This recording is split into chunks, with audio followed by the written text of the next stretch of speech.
Israel आणि Iran या दोन देशात सुरू असलेल्या युद्धाचा परिणाम भारतातील शहरी आणि ग्रामीण जनजीवनावर पाहायला मिळत आहे. घरगुती आणि व्यावसायिक गॅसच्या कमतरतेमुळे सामान्य नागरिकांसह गोरगरीब विद्यार्थ्यांना अनेक समस्या उद्भवत आहेत. केंद्र सरकारने यावर उपाययोजना करणे गरजेचे आहे.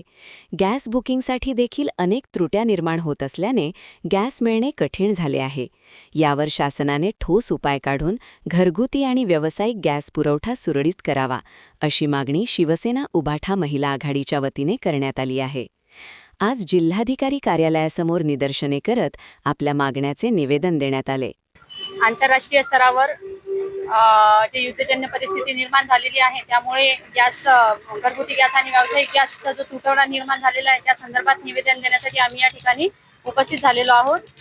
व्यतिरिक्त गॅसचा तुटवडा, गॅसची बुकिंग लवकर न होणे, OTP लवकर न मिळणे, त्यानंतर या युद्धजन्य परिस्थितीमुळे विद्यार्थ्यांच्या परीक्षा, स्पर्धा परीक्षा असो किंवा पोलीस भरतीसारख्या परीक्षा असो, ह्या मुखावर असताना त्या विद्यार्थ्यांना कितीतरी संकटांना सामोरे जाण्याची वेळ आलेली आहे. कारण त्यांच्या खानावळ, मेस त्या ठिकाणी बंद झालेल्या आहेत आणि त्यामुळे त्यांना गावाकडे जाण्याची वेळ आलेली आहे. परिणामी ह्या सगळ्या गोष्टीचा विचार करता आम्ही या ठिकाणी गॅसची जी OTP आहे किंवा गॅस परवानगी आहे किंवा गॅस मिळण्याबाबतच्या ह्या सगळ्या तक्रारी घेऊन या ठिकाणी आलेलो होतो आणि कार्यालयात निवेदन देताना साहेबांनी सुद्धा समक्ष त्या गोष्टीचं एक निवेदन समोर आम्ही पाठवू असं आम्हाला एक आश्वासन दिलेलं आहे.